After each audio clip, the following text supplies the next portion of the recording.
Hello students, welcome to our channel Curiosity Education. This particular video is very important and interesting. Why so? आज हम balancing सीखेंगे of a chemical reaction. अभी हमने basic चीजें complete कर ली है about a chemical reaction.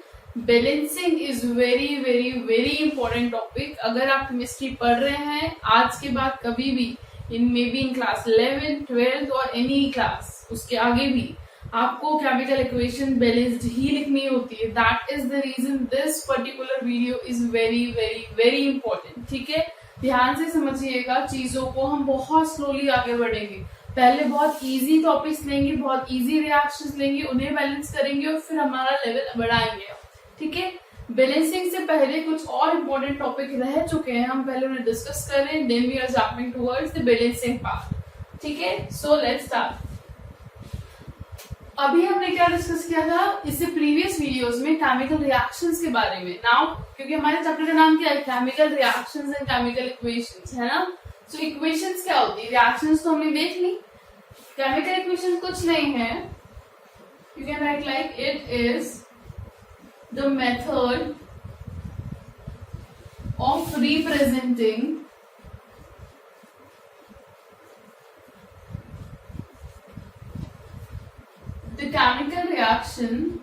the chemical reaction by using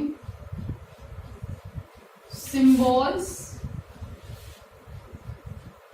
of the elements, which are present in reactants and product. ठीक है, ये क्या है, केमिकल इक्वेशन इज जस्ट लिखने का तरीका जिसमें हम क्या कर सकते हैं, रिएक्टेंट एंड प्रोडक्ट्स को वर्ड फॉर्मेट से हटाकर सिंबल्स के फॉर्म में लिख सकते हैं. उसको हम क्या बोल देंगे, chemical equations. Just for example, if I right carbon combines with oxygen and it will give carbon dioxide, then this type of a reaction is called a word reaction. What? It is a word reaction, not word. ठीक है, now अगर इसी को मैं लिख दूं, carbon in the form of solid combines with O2, क्योंकि oxygen हमको पता है एलिमेंटल स्टेट में प्रेजेंट होता है. हम नेसेंट ऑक्सीजन रेयरली यूज करते हैं. अगर सिंगल होता है तो हम उसे इस तरीके से लिखते हैं और नेसेंट बोलते हैं, नेसेंट ऑक्सीजन. बट जनरली ये नहीं एग्जिस्ट करता है, मॉलिक्यूलर स्टेट में ही एग्जिस्ट करता है ना. जैसे H2, O2, Cl2 वगैरह वगैरह.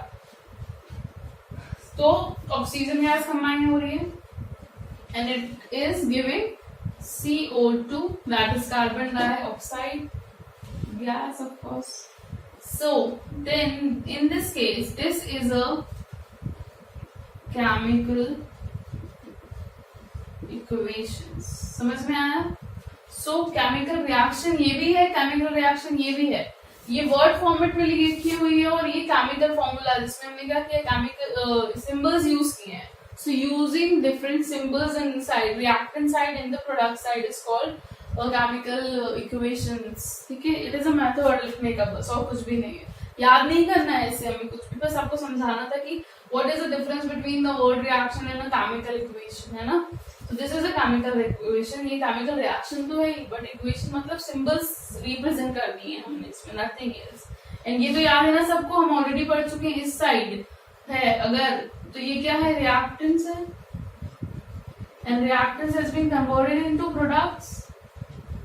क्लियर है ना. वेरी इंपॉर्टेंट पॉइंट याद रखिए हमेशा, जो रिएक्टेंट्स होते हैं वो हम हमेशा लेफ्ट हैंड साइड लिखेंगे. ठीक है, लेफ्ट साइड में रिएक्टेंट्स होंगे, एरो लगाएंगे और राइट हैंड साइड में प्रोडक्ट लिखेंगे. क्लियर है. जो भी रिएक्टेंट्स होते हैं उनके बीच में प्लस का साइन आएगा. अगर प्रोडक्ट साइड में भी आपको एक से ज्यादा प्रोडक्ट मिलते हैं तो उनके बीच में भी प्लस का साइन आएगा. हम इनिशियली फर्स्ट टाइम पढ़ रहे हैं इसलिए इन चीजों को रिवाइज कर रहे हैं. ऑल्दो हो सकता है कि आपको ये चीजें पता हो. Okay, it is okay. Next, this point should be very clear कि लेफ्ट हैंड साइड में रिएक्टेंट होंगे, राइट हैंड साइड में प्रोडक्ट होगा.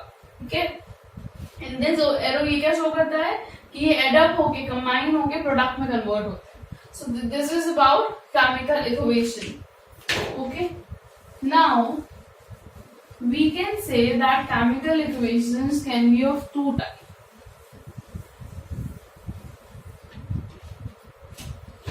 It can be of two types. Balanced chemical equation and unbalanced chemical equation. Balance भी हो सकती है और अनबैलेंस भी हो सकती है. देख रहे हैं हम कैसे. Okay, I am taking one example. अब बहुत ध्यान से देखना, धीरे धीरे हम बैलेंसिंग की तरफ ट्रैवल कर रहे हैं, है ना. सो मैंने यहाँ पर लिखा hydrogen gas combines with oxygen gas to form water. ठीक है, ये गैसियस स्टेट में ही होगा. So for balancing this particular unbalanced chemical, पहले तो हम चलिए देख लेते हैं कि ये अनबैलेंस्ड कैसे है. ध्यान से देखिए, हमें कैसे चेक करना होगा. थोड़ी सी लेंदी प्रोसेस है पर ये प्रैक्टिस रखिए. जब हम इसको आने लगेंगे अपने आप केमिकल रिएक्शन बैलेंस कर लेंगे और बहुत इजीली कर लेंगे. ड्यूरिंग दैट प्रैक्टिस प्रोसेस आपको पूरा इस तरीके से चार्ट क्रिएट करना होगा. ध्यान से देखिए, ये रिएक्टेंट्स हैं, सबको क्लियर है. ये प्रोडक्ट्स हैं. बार बार चीजें मैं रिपीट कर रही हूँ ताकि आपको याद हो जाए. ठीक है, मैं इस केस के लिए बनाती हूँ. यहाँ पे एक लाइन खींच देते हैं हम.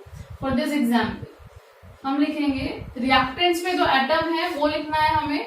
तो हम लिख रहे हैं नंबर ऑफ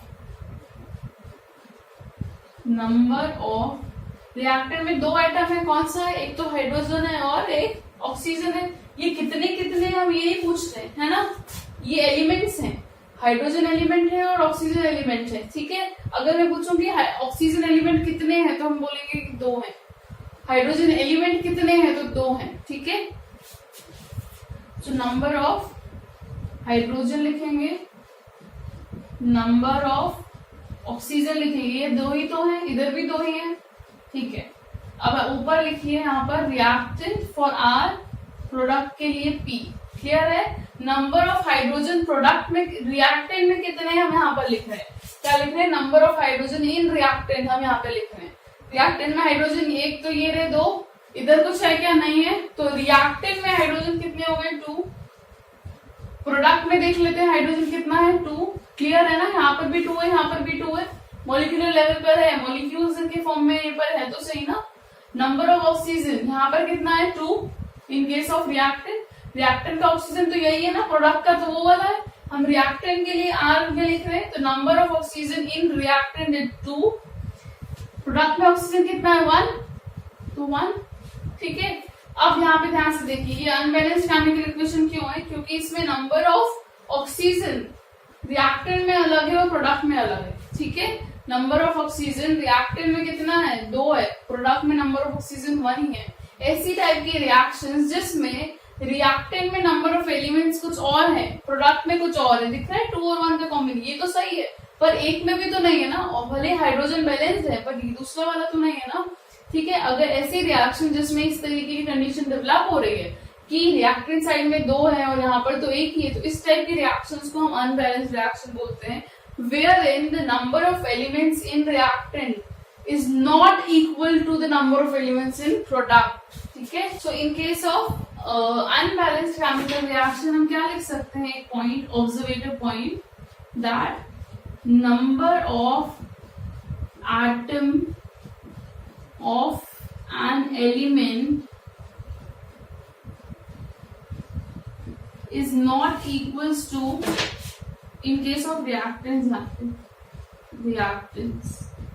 और यहाँ पे is not equals to number of atom of an element in case of product.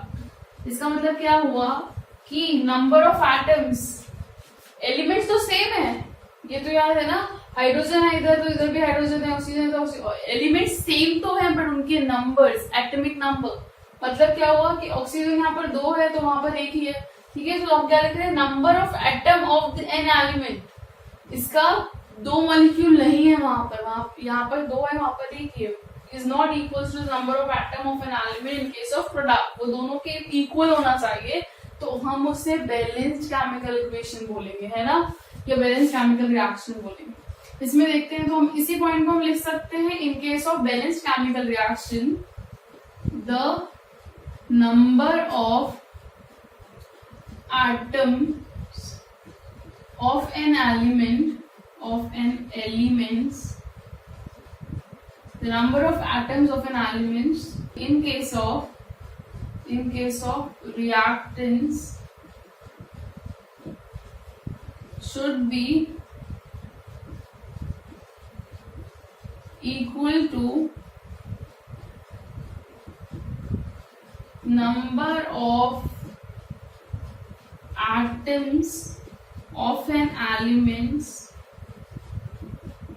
in case of product. That means number of atoms of an element, किसी भी एलिमेंट के जितने मॉलिक्यूल्स या जितने एटम्स प्रेजेंट है रिएक्टेंट्स में उतने ही कितने प्रेजेंट होना चाहिए, उतने ही प्रेजेंट होना चाहिए प्रोडक्ट साइड में भी। डेफिनेशन दोनों में लिख सकते हैं आपको, एक में है इक्वल, एक में इक्वल नहीं है, ठीक है। अब हम देख लेते हैं कैसे इक्वल करना है। टेबल बनाना तो आपको आ गया इस तरीके से, आप इसे कॉलम भी कर सकते हैं, तो ये टेबल बन गई। इन केस ऑफ दिस हम सेम एग्जांपल लेते हैं, हमने क्या लिया, hydrogen combines with oxygen and it gives H2O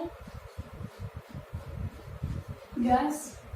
फिर से वही लिख लेते हैं, number of hydrogen atom in reactant and in product, ठीक है, ये हो गई टेबल हमारी रेडी। और दूसरा एलिमेंट क्या है, नंबर ऑफ ऑक्सीजन एटम हो गया, number of hydrogen atom in reactant कितना है, 2 है, number of hydrogen atom in product कितना है, 2 है, number of oxygen atom, oxygen reactant में कितना है, 2 है, लेकिन प्रोडक्ट में 1 है, यहाँ तक तो हमने कर ही लिया था अभी। अब इसे 2 कैसे करें, हर बार बैलेंसिंग का सिर्फ एक ही तरीका, hit and trial method, that means try and try. हमको सिमिलर नंबर से मल्टीप्लाई करके चेक करना होगा और उस तरीके से बैलेंसिंग सीखनी होगी, और अपने आप बहुत इजी है ये, प्रैक्टिस से हमें आ भी जाएगा, ठीक है। करते हैं, ध्यान से देखिए, ये पार्ट मैं रिमूव कर रही हूँ, समझ में आ गया ना ये अनबैलेंस्ड क्यों है, क्योंकि इसके ऑक्सीजन नंबर जो रिएक्टेंट में वो अलग है और प्रोडक्ट में अलग है, ठीक है। भले ही एक एलिमेंट प्रेजेंट है, सिमिलर है, H2 भी है, H2 भी है, पर एक भी अगर मिस आउट है, बैलेंस नहीं है, तो हम उसको अनबैलेंस्ड रिएक्शंस ही बोलेंगे, है ना।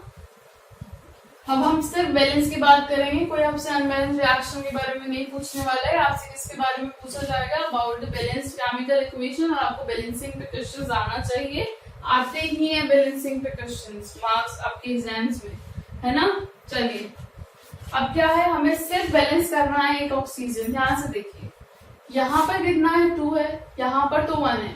एक चीज हमेशा याद रखिए, मैं इसे और अच्छे से लिख रही हूँ बड़ा करके, ये लिखा है H2O, मुझे इस ऑक्सीजन को क्या करना है, इसका जैसा 2 करना है तो वो सिमिलर हो जाएगा, ऐसा नहीं है। हमेशा याद रखना, हम जो नंबर ऐड करेंगे, कोई भी नंबर किसी कंपाउंड में या एलिमेंट में ऐड करेंगे, हम वो सिर्फ उसके आगे लिख सकते हैं। कहाँ लिख सकते हैं, उस पर्टिकुलर कंपाउंड के आगे लिख सकते हैं, ठीक है। उसके सबस्क्रिप्ट में नहीं लिख सकते। सबस्क्रिप्ट का मतलब होता है कि एक एलिमेंट लिखा A, मैंने यहाँ पर अगर 2 लगा दिया तो इसको सबस्क्रिप्ट बोलते हैं, इस तरीके से नहीं लिख सकते।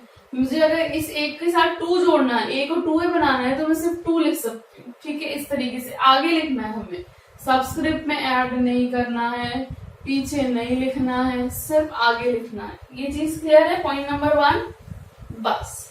अब ध्यान से देखिए, सिर्फ एक ही बैलेंसिंग है, इसमें बहुत इजी है। तो यहाँ पर 1 है, अगर मैं क्या करूं, यहाँ पर 2 लगा दूं आगे, ऐसा नहीं हो सकता कि मैं यहाँ बीच में 2 लगा दूं, नहीं। उस कंपाउंड के, अगर कोई कंपाउंड है और उसका एक पीछे का एलिमेंट भी बैलेंस करना है तो आगे ही लगाएंगे हम। ये कुछ चलिए मिस्टेक्स मैंने देखी है जनरली, इसलिए I am sharing this with you. तो यहाँ पर 2 लग गया, तो ऑक्सीजन कितना हो गया, 2 हो गया, डन। आप हर बार जितनी बार बैलेंस कर रहे हैं उसको उसके बाद टेबल को चेंज करिए, जहां पर ऑक्सीजन यहाँ पे 2 है, यहाँ पे भी 2 है।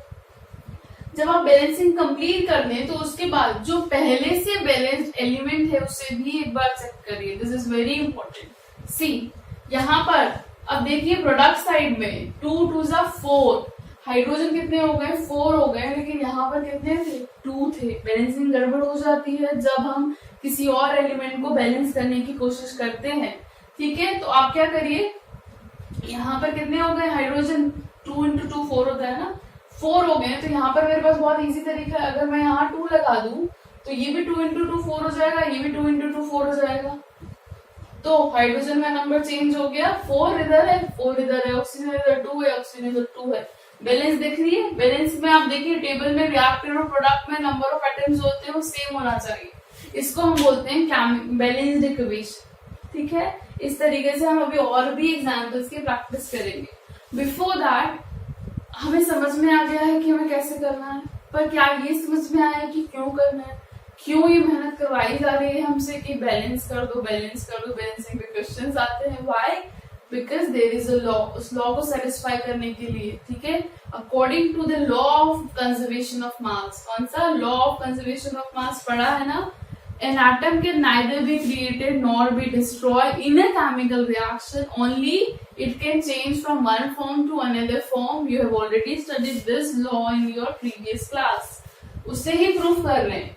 अगर हम पहले की कंडीशन से कंपेयर करें तो उसमें क्या था, मैं यहाँ लिख देती हूँ। अनबैलेंस्ड एग्जाम्पल जो हमने देखा था वो क्या था, H2 gas combines with O2 gas to give H2O gas. इसमें क्या था, यहाँ पर ऑक्सीजन 2 थे, यहाँ पर ऑक्सीजन 1 था। इसका मतलब हुआ कि रिएक्टेंट साइड में, ये तो रिएक्टेंट ही है ना, रिएक्टेंट साइड में ऑक्सीजन 2 है, लेकिन प्रोडक्ट पे जाने के बाद ऑक्सीजन कितना बचा, 1 ही बचा। तो 1 ऑक्सीजन और कहाँ गया, वो इस रिएक्शन होने में डिस्ट्रॉय हो गया। इसका मतलब तो यही होता, बट हमारा लॉ क्या बोलता है, law of conservation of mass says atom can neither be created nor be destroyed in a chemical reaction. ना वो बनेगा, कुछ नया एलिमेंट आया है क्या, हाइड्रोजन और ऑक्सीजन के अलावा यहाँ पे कुछ और नया दिख रहा है, नया भी नहीं आएगा, सेम रहेंगे, ठीक है। और उनका नंबर मासेस भी सेम रहेंगे, यहाँ पर जितने हैं हाइड्रोजन और ऑक्सीजन उतने ही वहां रहेंगे वेट के हिसाब से। तो ऑफकोर्स अगर 1 ऑक्सीजन उधर कम हो गया तो वेट कम आ जाएगा ना। सो टू सेटिस्फाई, हम बैलेंसिंग क्यों करते हैं, to satisfy law of conservation of mass which you have already studied. मैंने स्टेटमेंट बोल दिया है, आप उसे लिखिए और याद रखिए, क्वेश्चन आ सकता है कि why do we balance chemical reactions और equations to satisfy this law. अगर बैलेंस नहीं करेंगे तो ये लॉ सेटिस्फाई नहीं होगा, विच इज रॉन्ग, ऐसा हो ही नहीं सकता, ठीक है। ऐसा कभी नहीं होगा कि ये 2 ऑक्सीजन लेके चले थे रिएक्टेंट में और जाने के बाद उन्हें 1 ही मिला है, इट इज नॉट पॉसिबल। इसीलिए हम इसे सही तरीके से, तो ये गलत तरीका है रिएक्शन लिखने का, तो हमें बैलेंस करके लिखना होता है, जो हम सीख रहे हैं 10th क्लास में। क्लियर है? तो अभी सिर्फ हमने बेसिक सीखा है, अब हम दूसरे और एग्जाम्पल्स लेके बैलेंस करने की प्रैक्टिस करते हैं। बिफोर गोइंग दैट एक और इम्पोर्टेंट पॉइंट है, मैं आपको बता दूं, जब भी हम बैलेंसिंग करेंगे, हमें हर केमिकल इक्वेशन में कुछ इंपॉर्टेंट पॉइंट्स हैं जो दिखाने होते हैं। ऐसे पॉइंट, किसी भी केमिकल इक्वेशन को और इंफॉर्मेटिव बनाने के लिए हमें 3 पॉइंट्स हैं जो पुट करने होंगे to make the equation informative.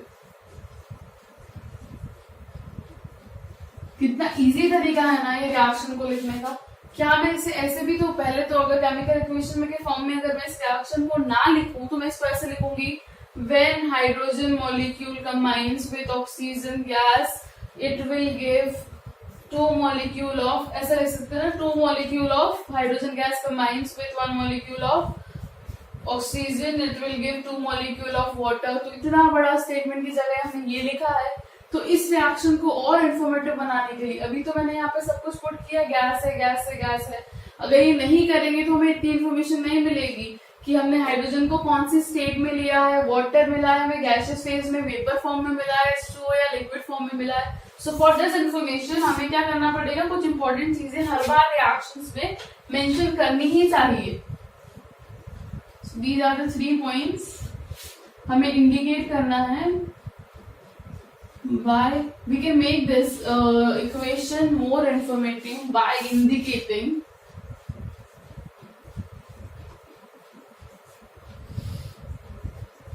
heat changes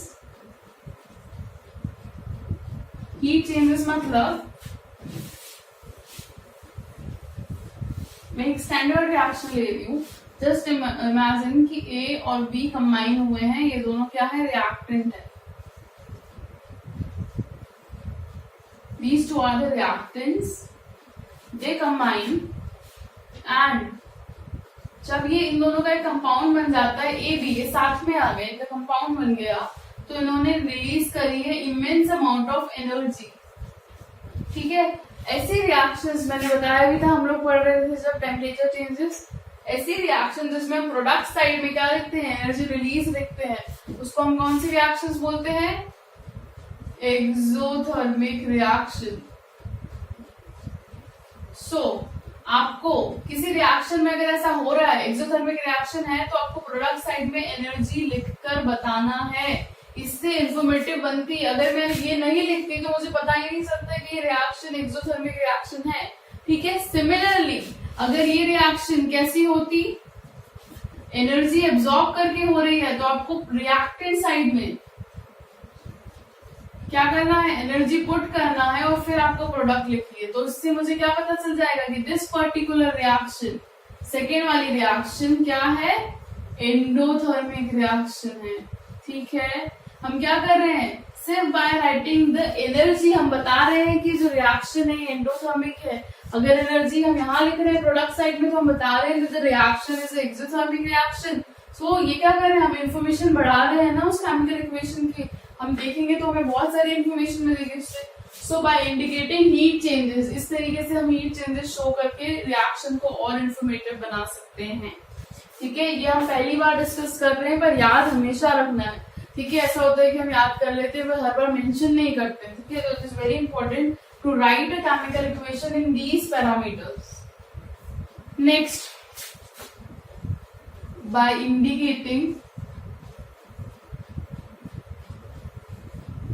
changes in physical state, changes in physical state, and by indicating